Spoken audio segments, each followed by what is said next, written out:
Good. Thank y'all for coming today.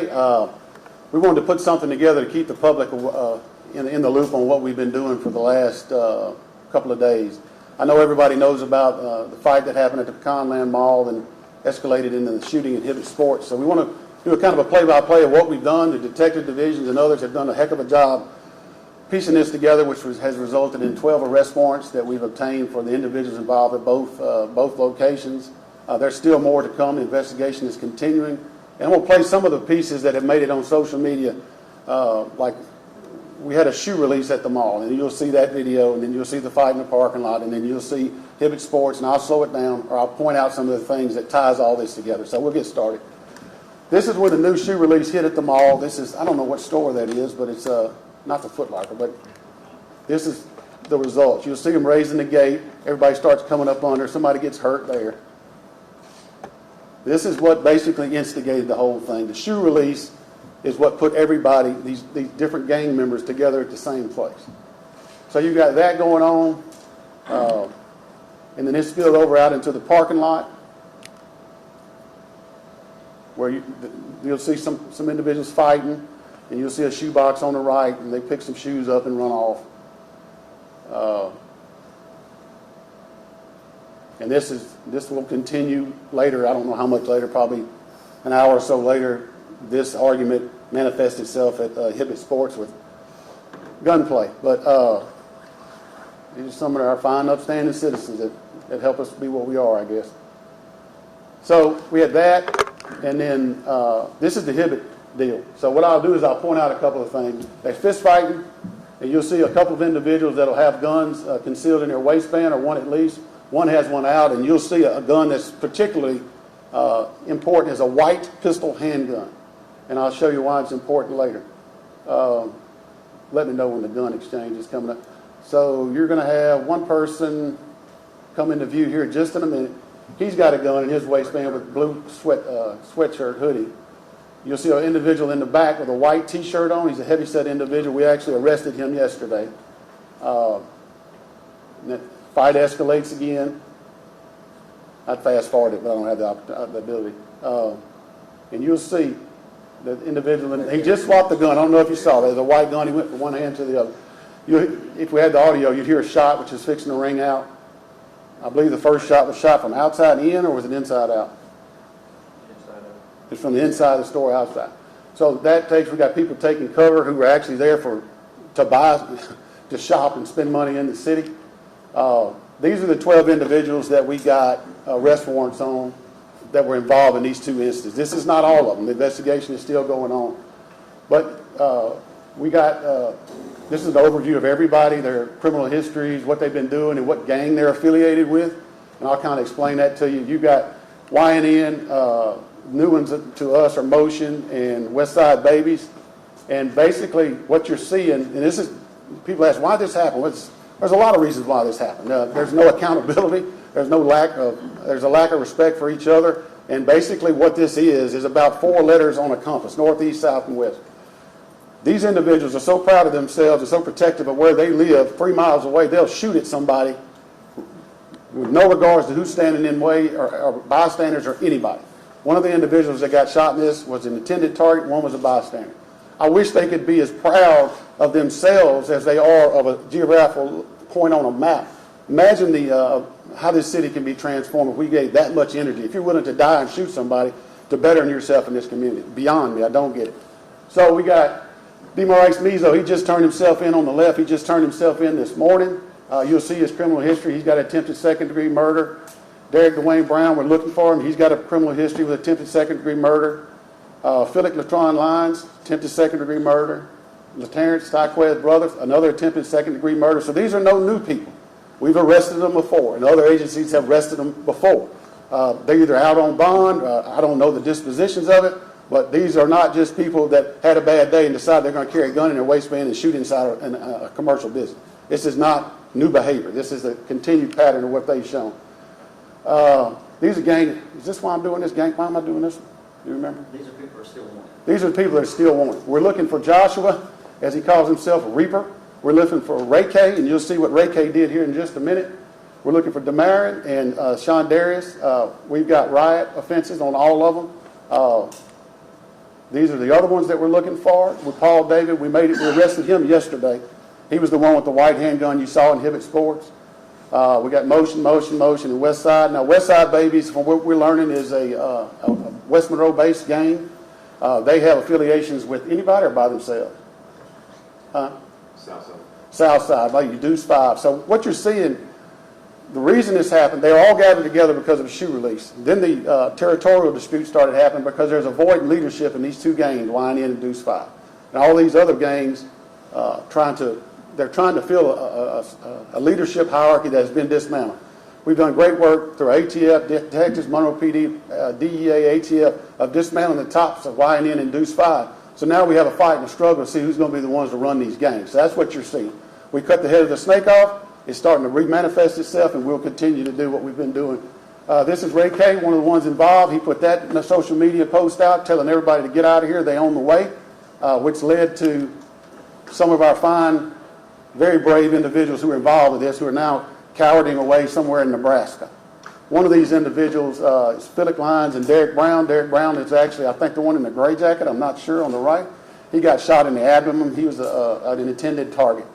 So we looked so tough making our gang signs 2,000 miles away from where they are. They're running like cowards, and that's what they are.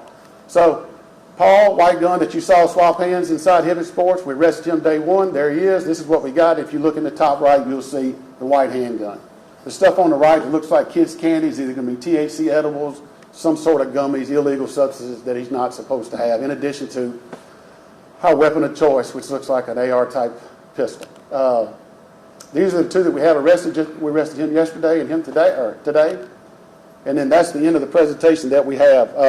The point of this, the entire point of this, is to show the citizens of Monroe what we're doing in the Monroe Police Department, to let them know that I heard 1,000 rumors on social media. It wasn't because of shoes. It wasn't this. I don't care. These detectives got into it, bailed out. They had to work the Mardi Gras parade. They were working on it before that, during it, and all the weekends to put together all the pieces to make this puzzle fit. This is great work by them, and the community should really appreciate what they have in the Monroe Police Department, and especially in the Detective Division. We're going to continue to make efforts to get these individuals, and if anybody knows where they are, and not half, but a majority of the community watching those videos knows who those individuals are. They either went to school at some point or something. So if you know anything, reach out to us at Crime Stoppers at 388-CASH, C-A-S-H. If it leads to a felony arrest, we can get you up to $2,000 for that. It'll be a little something you can spend on Valentine's Day. So if you, I'm going to let the mayor talk now. I'll take questions from the meeting. Yeah. Thank you. Number one, I just want to say thank you to Monroe PD. I get the privilege every single day to see the hard work and bravery of yourselves. As you can see, they're not out busting up prayer vigils across our city. These are violent, repeat offenders that you need to ask yourself as citizens, why are they still out here?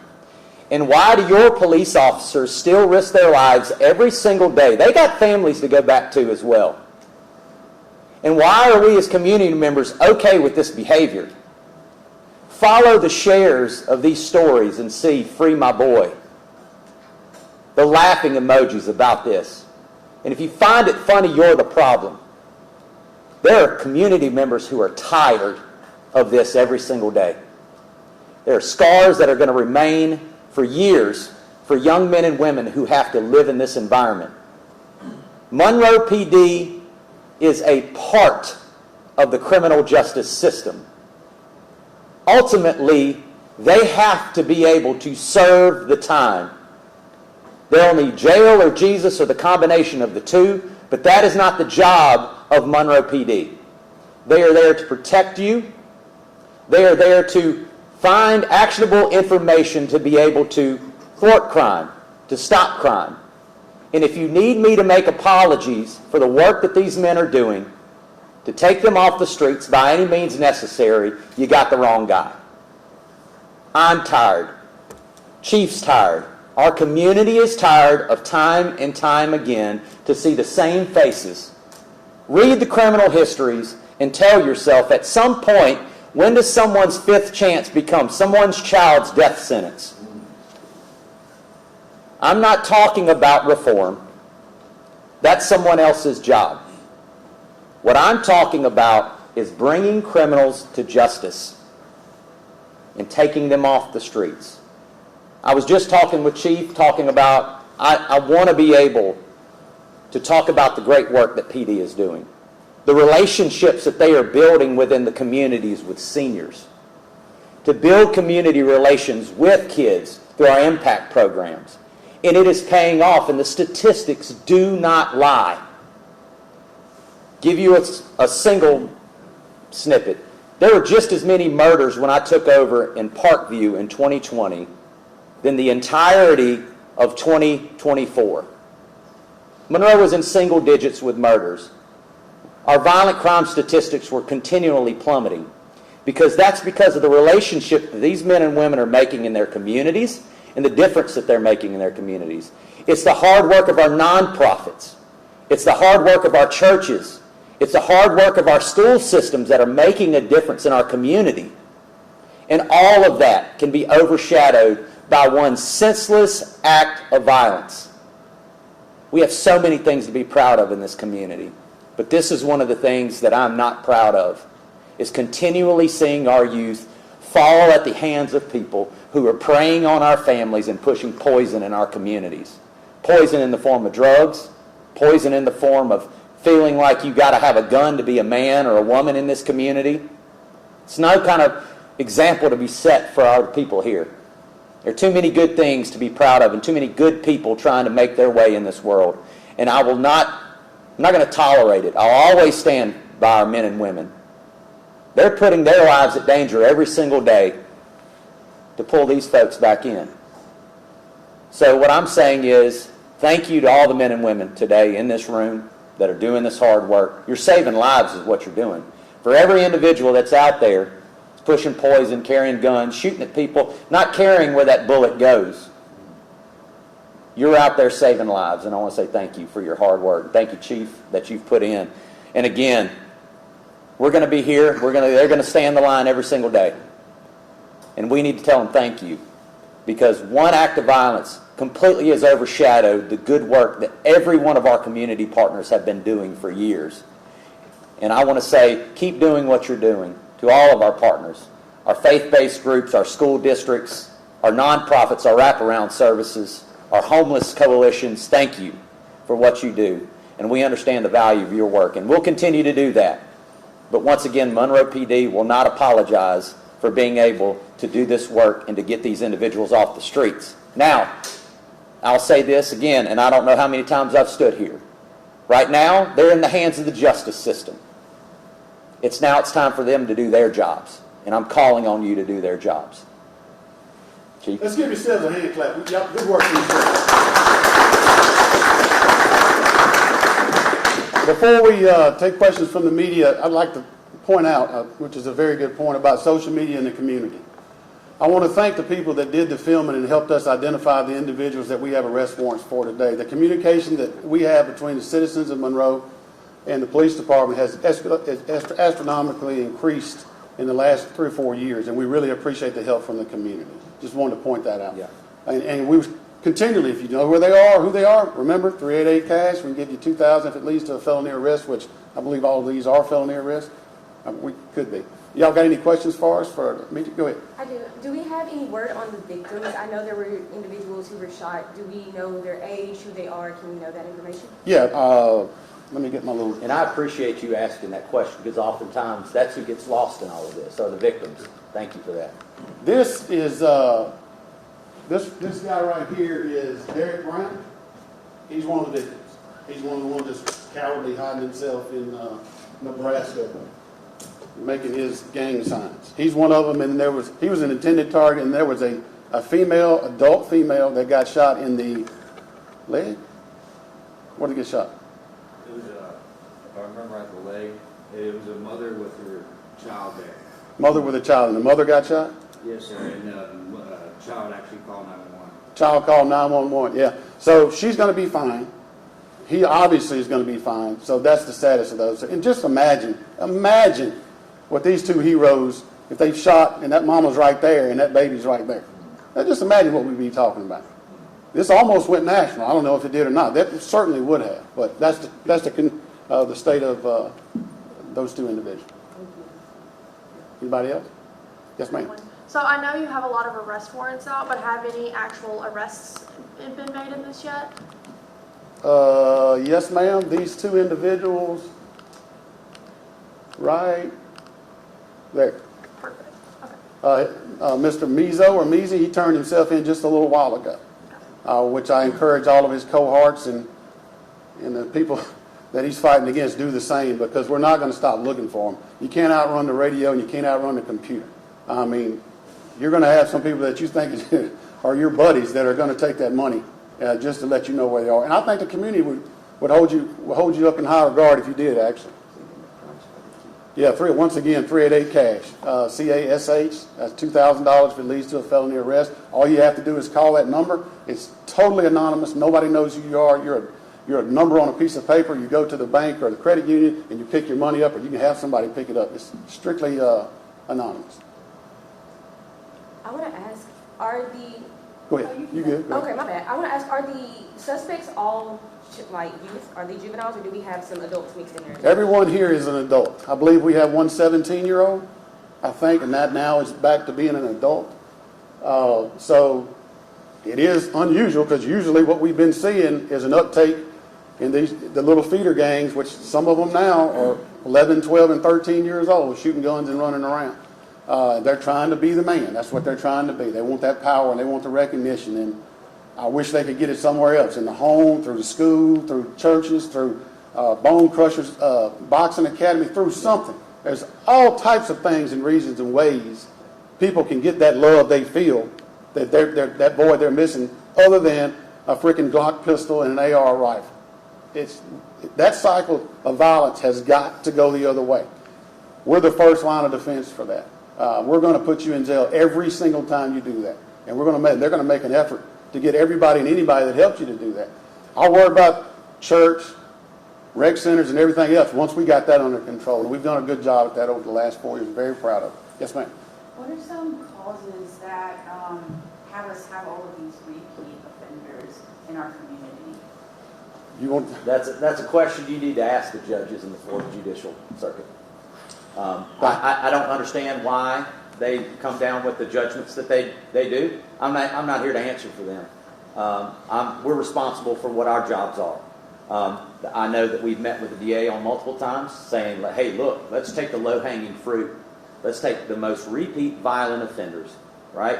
And find a way that we can ensure that police are writing their reports in, the right way, properly, right? To where, because oftentimes, you would hear and they would always throw it back, well, it's something went wrong in the investigation. They've been doing a great job clearing these cases. We've seen success in actually moving these cases up and getting some of these individuals, was it Baby Boy and a few other people, on federal charges where they have to serve a long time. And so PD is doing a great job. They're going out there, they're writing their reports, they're doing what they need to do. Again, it's out of our hands at that point. And ultimately, we continue to see repeat violent offenders. I remember one of the first cases I remember, it was somebody that shot up, I think it was like Bobo's nightclub. The individual who was responsible for it was out for two separate second-degree murder charges and still out, hadn't went to trial for the first. Down at the park, too. Yeah, down at the park. We can give you countless numbers of times where a violent offender winds up taking someone's life, right? People who are drive-by shootings reduced to discharge of firearms because they were a poor shot. This is what I'm talking about.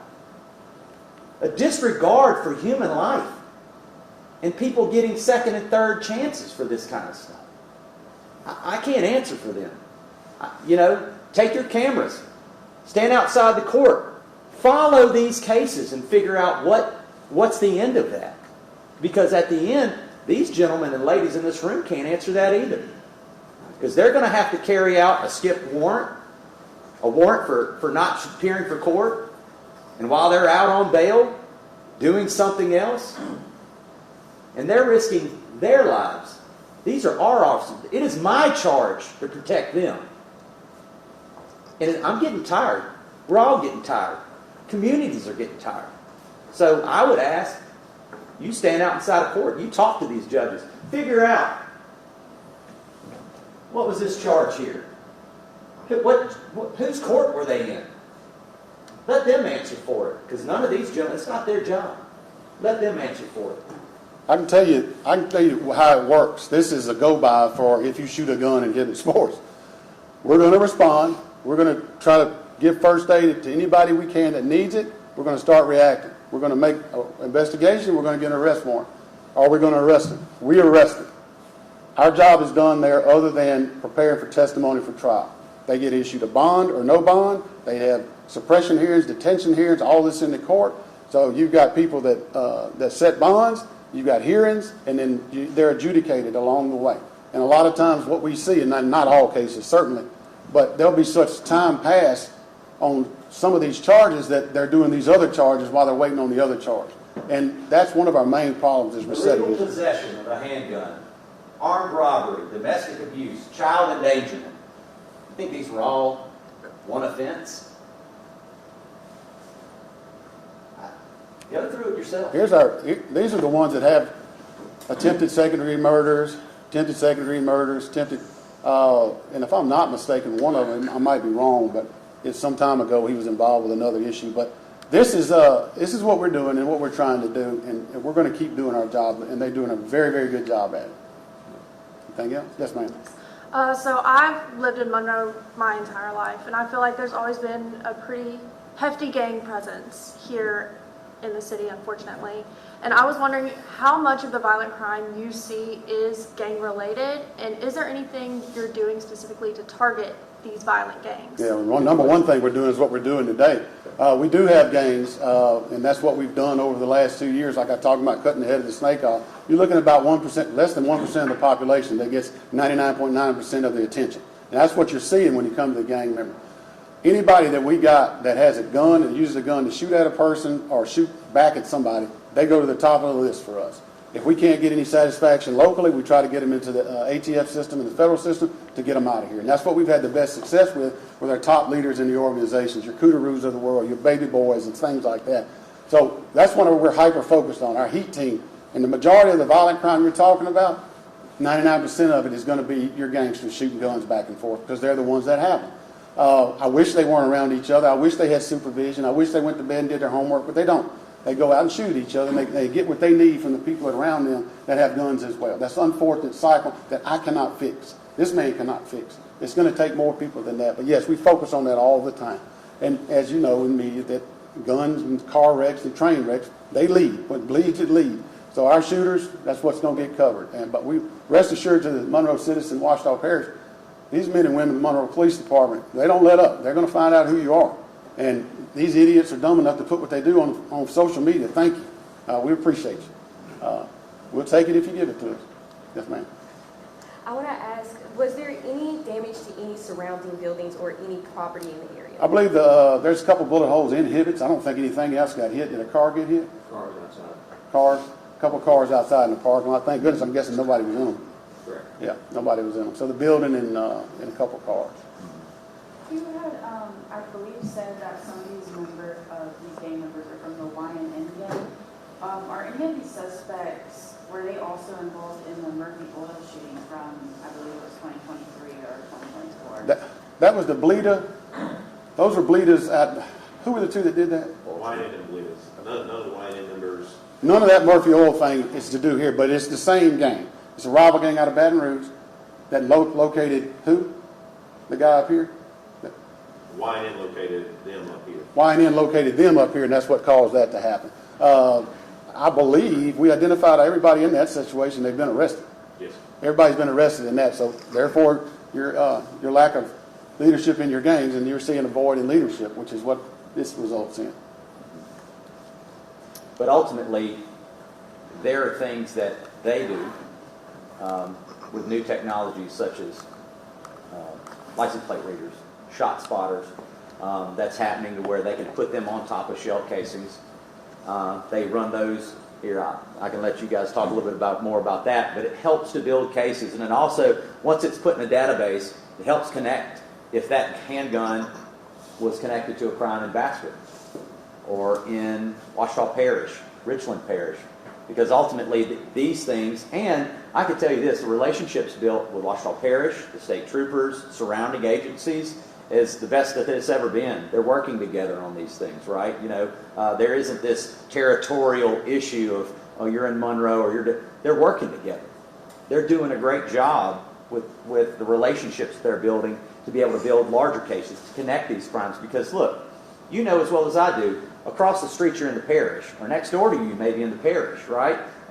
Our families are transient, meaning that one day they may be in Richland Parish and we're now moved to Monroe, or these things are connected based upon, hey, we're going to have an event over in Richland Parish that might lead to some form of criminal activity that helps connect these crimes together. And I can't speak to them, but I know of multiple cases that some of this stuff is connected through shell casings. Or that weapon was used, may not be by the same person, but that weapon was used in another crime. So all of this builds cases. The work that they do is fascinating and amazing work. And do not let this underscore the work of these men and women with Monroe PD and with the parish, the HEAT team, right? Metro Narcotics. If you see what I see, you know that these men and women are doing their job, and they're doing an amazing job with it. And the professionalism that they bring to what they do, I cannot overstate, and again keep bragging on the men and women of Monroe PD. They're amazing individuals, and I'm proud of their work. And like I said, they're saving lives. Period. They're saving lives. Yeah, I've always said it. Bad guy needs 365 days to be lucky, and all we need is one. This was our one there, so their day's coming. You got anything else? Anybody? Yes, sir, go ahead. Yes, I'm Cliff Thomas. I'm the president of Monroe Washita NAACP, and I want to first of all thank the mayor and the chief and all of you guys. We really do commend you because this is very concerning to me. Yep. I don't feel good right now knowing these booger bears are still out there. Yep. I can go into Walmart or just go wherever I'm traveling to, and I can Yep. run up on any of these trucks. And they don't have any respect or regard for human life or anything else. Yeah. So what I would like to do as president of NAACP is partner with the mayor and the chief as well as with West Monroe and the sheriff's office so that we can hold the judges. They are elected officials responsible for letting these people out. You guys are doing an excellent job of letting them out, but it's a revolving door. After 25 years of law enforcement that I retired, I understand you guys really. They beat you out sometime. But look at the repeat charges, as the mayor has stated. It's not a one-time situation. So I'm going to look forward to meeting with you guys, partnering with you guys, because we do need that community support and involvement because we are concerned about these type of matters. But we got to hold the court accountable as well to not stop letting these bad guys back out on the street. Well, and Cliff, and not only he, but the NAACP, I see the work that they do in Swanson and with our youth. You know, when we talk about what are we doing as a community, there are so many people working in our community to do this. Churches, nonprofits, wraparound services, they're doing amazing work. Our school system, they're doing amazing work. And like Chief said, Sam with Bone Crusher, community events that happen within our rec centers. It's so many, but oftentimes we have these programs and children still go back to broken homes. They still go back to this influence within their community. And you know, again, you can just get on social media and just search YNN and see the names that go along with it, or DPK, Motion, or any of these things, but also look at the people that you're mutual friends with and go their timeline in this glorification of cash, drugs, and guns. And it's a huge issue. And you can't tell me that, you know, and I can't imagine being the parent of a child that has these type weapons stored in their, in their home. And I'm just saying this as parents, if you need help, we can connect you with people who care for their community and want to help. You know, we can help you get the resources that you need. If you're a partner of a wraparound service, and the Impact program is a great program that Flip and our team run. The senior program that's happening right now are building relationships with seniors who are sometimes feel scared in their community and don't know who to turn to. But these programs are giving them and building relationships with Monroe PD and getting them comfortable with being able to reach out and having someone and have that relationship built, because they are the matriarchs and patriarchs of our community, right?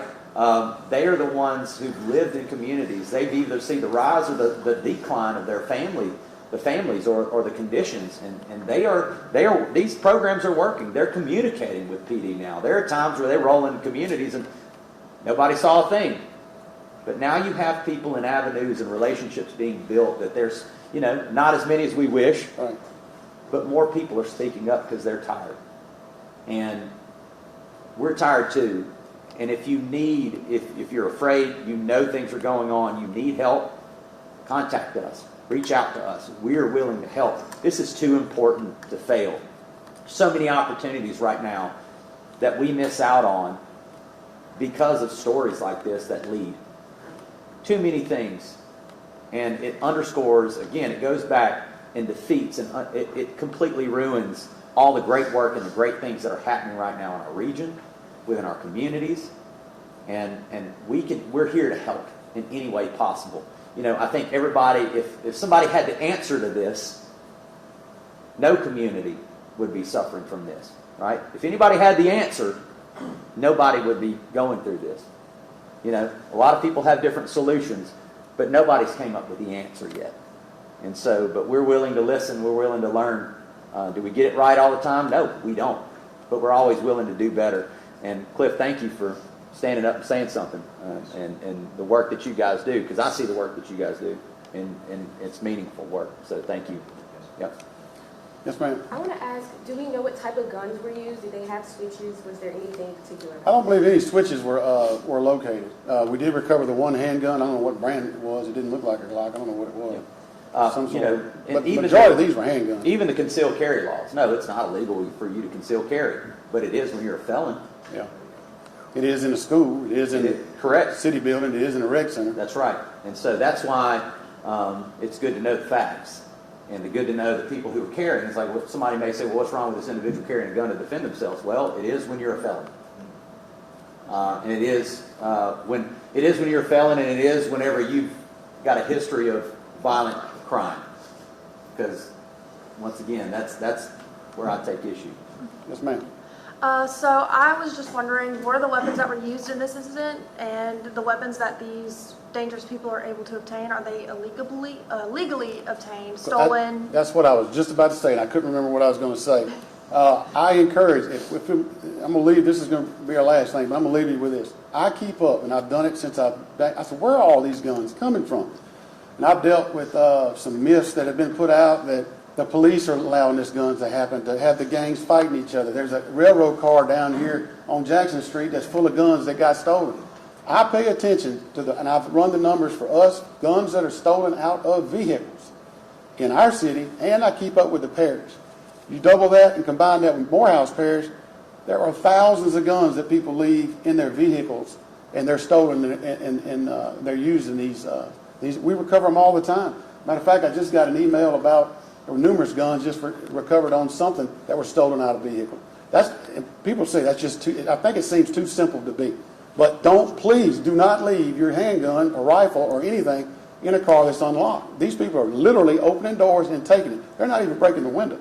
So that's the majority where. There was a post on a neighborhood group the other day of individuals popping cars, and they had someone's rifle literally slung over the back of their back, and they were just popping handles.